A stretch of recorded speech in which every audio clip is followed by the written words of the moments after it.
Tracy, we've outlined a lot of the problems and a lot of these numbers and conversation points. They don't completely shock a lot of Kansans. But I do think that a big question that comes to mind is, and I know I've asked you this in at other times, and I just want there to be such a black and white answer. But why has there been so little action from education officials when the data is so bleak? Well, as we mentioned, as we talked about earlier, it is a really difficult question, to answer because, I mean, for me, it's just absurd. I mean, it doesn't make sense. And for many others, it doesn't either. So for me to be able to say, this is what they're thinking or this is why they're doing this, I just don't understand it. What I can tell you is that we can only judge their behavior. What we know is that the state board of education is not providing oversight. That's their role. That's their job as the elected officials. They are to represent their constituents to ensure that we Right. have an outstanding education system in our state. That's their role. When they see that role to the commissioner, then and just say, let's just do whatever the commissioner says, we're not going to hold anyone accountable, then that's a role reversal to what the system was set up to do. So in reality, you have the public, these elected officials, who are the ones that are overseeing the state school system. But in reality, what you have is we have an administrator who runs that. And so So they allow what that I'm administrator hearing, to run that. what I'm hearing, and I don't like this, because I like accountability. I like to know that if my state representative who understands that my parents or my grandparents who are on a fixed income can't afford their property taxes, and so many Kansans can't. And I know if they're aware of that problem and then they go into the legislative session and do nothing to address it because of, whatever reasons they list, then I provide accountability through not electing them again. Mm-hmm. So I I know that the State Board of Education, what is it, 10 people on the Mm-hmm. board? I know Right. that they're elected, but I know very little about those individuals, and I know that's my own fault.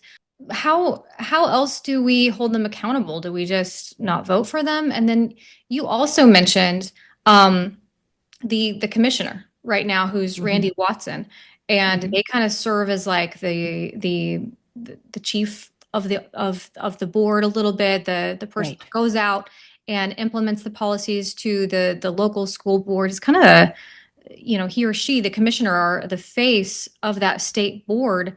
You said that they're not elected, or how do we choose who the commissioner is? Right. They're not elected. The commissioner is just appointed by the board. Now, what you find oftentimes is that commissioner's kind of in there for life. So board members will change, they'll be elected, and then people will come in. And so, as I mentioned, oftentimes they'll cede any kind of decision making to the commissioner. The commissioner's been around a long time. And so they want to continue to trust that commissioner, even if they were elected. This is what is so mind boggling to me. Many times they are elected on the stance, on the platform that they're going to cause, or they want to make real change. They want to improve schools. And so once they're elected, I mean, in order for there to be a change, in order for there to be a school improvement, then you're going to have to sit in that seat on the school board and you're going to say, we're not going to do this anymore. Or we're going to ask hard questions, or we're going to push back. Wait a minute, we've been doing this for 10 years. It's not working. What are you going to do different? And holding that commissioner accountable, because that commissioner is to act out or to ensure that all the policies that the state school board implements or agrees on are acted out. And so when that doesn't happen, there's no real change. And so they may be elected on that platform, but oftentimes that doesn't happen. And so there's no accountability structure to ensuring that the public may say we want some kind of change, but there's no accountability structure for that. Well, and I do feel like in years past, our state legislature has tried to implement Mhm. some measures for accountability, just to kind of improve outcomes. I mean, now there is state law where money has to kind of have proof to improve these outcomes. But what happens when they don't do that? You're exactly right. I mean, so there is the at-risk funding, which you talked a little bit about earlier, which is funding that is supposed to fund initiatives above and beyond, not the same things that are happening in the classroom, but things that are above and beyond to help those at-risk students. There's accreditation. Accreditation is supposed to be tied to school improvement. None of that is happening. So we have the state legislature who's saying, you know what, this is what the public is saying that we want. We want accountability in our schools. We want good schools. We want our students, we Yes. want our children, our grandchildren Because to be able to go to these great schools. And so we're going to enact this legislation that's going to say, we're holding you accountable. We want these things to happen. And so then it goes to the state board of education and to the commissioner, and you will not find a school that is not held accountable under accreditation or at-risk funding or building needs assessment or any of these other laws that are to push on the state board of education and the commissioner to improve our schools. And so there's no accountability. There's no everyone will be accredited. Everyone will continue to get the at-risk funding. Everyone will continue it to just go through this cycle that makes they've no always been doing. And yeah, makes no there's sense. And I'm a sports person. I love sports. mhm, I love going to my kids' sports. I loved playing sports. But if it's one thing I know about the sports world is there are consequences in athletics. mhm, If, coaches are all the time replaced if a team doesn't have a right. winning record. I mean, you see it in our higher education in Kansas all the time. Why is it that we don't have that same sense of urgency in academics? You're Which exactly is also right. another thing I hear from parents as well. I mean, in our community, sports are a big deal, but we're also logical. We're like, how are we spending all this money on our athletic programs or even just time and energy when we can't get some of the basic things down in the classroom? You're exactly right. And that was what I was going to talk about is that we, if you and I did our jobs poorly, if we failed year after year, we would not have a job. You were talking about sports. There's a pretty well-known wrestling team in the state of Kansas that did very well, won state wrestling year after year after year. I knew the coach The Arc personally, City, and yes, and everybody, yeah. one of the hallmarks of that team, I don't know if you know this, is that they did not get new sweats. They did not get new uniforms.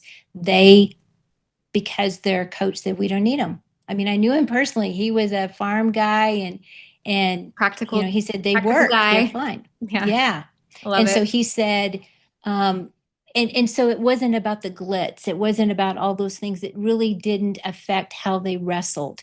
They focused on what you talked about earlier. They focused on the fundamentals. But right now, what we see is that, as I mentioned, there are all these accountability structures in place that the state legislature has put into place, but they are not being followed. And there's no consequence for that. So I could continue to do my job poorly and just keep getting a paycheck or keep coming to work and just doing the same thing over and over again that is not successful.